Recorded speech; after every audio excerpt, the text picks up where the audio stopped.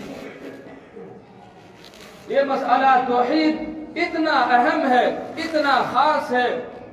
کہ اللہ تعالیٰ نے اس کی وحدانیت پر، اس کی وحدت پر خود شہادت پیش کرتا ہے۔ ایک مثال سے بات سمجھیں، اگر ہمارے گاؤں میں کوئی آدمی بالکل انصاف پرور ہو، جس کے بارے میں جھوٹ کا شائبہ نہ ہو، لوگ سمجھتے ہیں کہ یہ بالکل جھوٹ نہیں بولتا ہے، اگر وہ کسی بات کے بارے میں بولے کہ میں نے دیکھا ہے، یہ میں نے کہا ہے، تو 10 آدمی بھی اس کو جھٹلانا چاہے گا تو معاشرہ ان 10 کو جھوٹا سمجھے گا، کیونکہ جانتا ہے کہ یہ آدمی سچ بولتا ہے۔ وہ اللہ جو ساری کائنات کے مالک ہے، جو سب کچھ وہی ہے، وہ اس بات کی شہادت دیتا ہے کہ میرے سوا کوئی معبود نہیں۔ شہد اللہ انہ لا الہ الا ہو، اللہ شہادت دیتا ہے اس بات کی کہ کوئی معبود نہیں سوائے اللہ کی، اور اس پر اللہ اور شہادت کے لیے 2 جماعت کو مقرر فرمایا ہے، ایک فرشتے کی جماعت اور ایک اہل علم کی جماعت کو مقرر فرمایا ہے۔ شہد اللہ انہ لا الہ الا ہو والملائکۃ واولو العلم، فرشتے بھی اس بات کی شہادت پیش کرتے ہیں کہ اللہ کے سوا کوئی معبود نہیں، واولو العلم، اور اہل علم بھی اس بات کی شہادت پیش کرتے ہیں کہ اللہ کے سوا کوئی معبود نہیں، صرف ایک اللہ ہے۔ اب اس آیت کے بارے میں مفسرین کا اور اہل علم کے درمیان مختلف توضیح ہے، میں تھوڑا سی اس آیت کو کھولتا ہوں۔ اس آیت میں اللہ تعالیٰ نے فرمایا وَأُولُو الْعِلْمِ، انبیاء کی جماعت کا نام نہیں لیا بلکہ فرمایا اولو العلم، حالانکہ بعض مفسرین اس کے بارے میں فرماتے ہیں کہ اولو العلم سے مراد یہاں جماعت انبیاء ہے، یہ بات بھی صحیح ہے، اور اہل علم میں اولو العلم میں جماعت انبیاء شامل ہے، کیونکہ اللہ کی شہادت اور اعتقاد جتنا اس کائنات میں انبیاء کے حق میں ہوتا ہے، کسی اور کا اتنا اعتقاد حاصل نہیں ہو سکتا ہے اللہ کے بارے میں، کیونکہ انبیاء اللہ کا چنیدہ ہے، اللہ کا منتخب شدہ ہے۔ لیکن اللہ تعالیٰ نے فرمایا وَأُولُو الْعِلْمِ، اس سے اللہ تعالیٰ نے اہل علم کو بھی شامل فرمایا، انبیاء تو شامل ہے ہی، صحابہ تو شامل ہے ہی، لیکن اللہ تعالیٰ نے اتنا وسیع مفہوم بیان فرمایا اہل علم کا کر کے کہ کائنات تک جتنے بھی اہل علم آئیں گے، اور وہ اہل علم جو اس بات کی شہادت دے کہ اللہ کے سوا کوئی معبود نہیں، اس بات کی پہچان کرائے لوگوں کو کہ اللہ کے سوا کوئی معبود نہیں، اور اللہ کے شہادت کو وہ علم استدلالی سے، علم اصولی سے پہچان کرائے کہ اس کائنات میں اللہ کے سوا کوئی معبود نہیں ہوگا، وہ سب اس میں داخل ہیں۔ تو اس میں اہل علم کا ذکر کر کے اللہ تعالیٰ نے اہل علم کی فضیلت کو بیان فرمایا ہے۔ اللہ اپنے ساتھ کسی کے مقام کو بیان فرما دے یہ کم نہیں ہوتا ہے،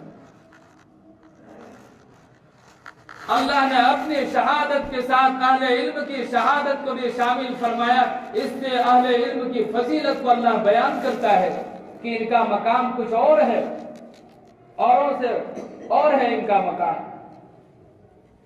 اس لیے اہل علم کے مقام کو سمجھنا چاہیے، عالم چھوٹا ہے تب بھی، بڑا ہے تب بھی اللہ کے یہاں مراتب میں فرق ہوگا، لیکن بعض دفعہ اللہ تعالیٰ صرف عرف کے بھی لحاظ کر لیتا ہے کہ اس دور میں جو علم جانتا ہے اس کو عالم کہا جاتا ہے، جسے قرآن و حدیث کی معلومات ہو، علم حاصل ہو، اس کو عالم کہا جاتا ہے، تو اللہ تعالیٰ نام کے بھی لحاظ کر کے ہو سکتا ہے کہ اس پر کرم فرمائی کر دے۔ تو کہنے کا مقصد یہ ہے کہ اہل علم کو بھی اللہ نے فضیلت بیان فرمایا ہے۔ دوسرے انداز پر مفسرین توضیح کرتے ہیں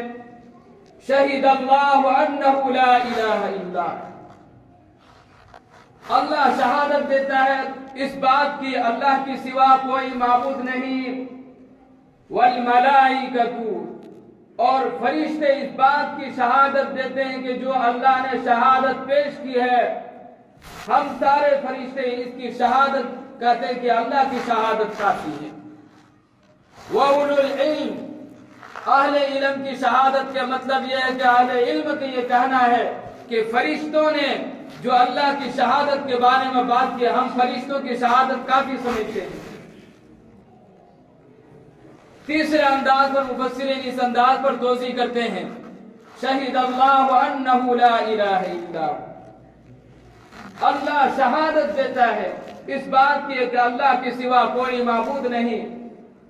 یہاں پر مجازی معنی مراد لیا گیا ہے، اللہ شہادت نہیں دے رہا، بلکہ اللہ کی جو کائنات ہے، جو اللہ کے مخلوقات ہے، جو اللہ کے مصنوعات ہے، اس بات پر دلیل اور شاہد ہے کہ کوئی اللہ ہے جو تنہا یہ ساری چیزوں کو چلا رہا ہے۔ اور یہ بات بھی صحیح ہے، لو کان فیہما آلہۃ الا اللہ لفسدتا، اگر اس نظام کائنات کے چلانے میں اگر دو معبود ہوتے تو یہ نظام نہیں چل پاتا، ایک چلانے والا ہے جو آج باقی ہے، یہ بات بھی صحیح ہو سکتی ہے۔ والملائکۃ، اور فرشتے شہادت دیتے ہیں، چونکہ اللہ تعالیٰ نے فرشتوں کو اس بات پر مامور فرمایا ہے کہ وہ اللہ کے احکام لے کر کے آئے، چونکہ وہ عالم بالا سے کچھ نہ کچھ واقف ہے، تو وہ شہادت دیتے ہیں کہ اللہ کے سوا کوئی معبود نہیں۔ ان فرشتوں کی صفت تو یہ ہے، لا یعصون اللہ ما امرهم ویفعلون ما یؤمرون، جو اللہ ان کو حکم کرتا ہے، آرڈر کرتا ہے، اس میں نافرمانی نہیں کر سکتا ہے۔ اور اہل علم اللہ کی شہادت کو پہچانتا ہے معرفت حاصل کر کے، قرآن و حدیث میں سمجھ کر کے، استدلالی طور پر وہ جانتا ہے کہ کوئی اللہ ہے، علم استدلالی سے اسے حاصل ہوتا ہے اللہ کی معرفت۔ توحید کا مضمون اتنا اہم ہے، اتنا خاص ہے کہ اللہ تعالیٰ نے قرآن کریم کا ایک حصہ اور بنیادی حصہ سمجھیے کہ توحید پر بیان کیا۔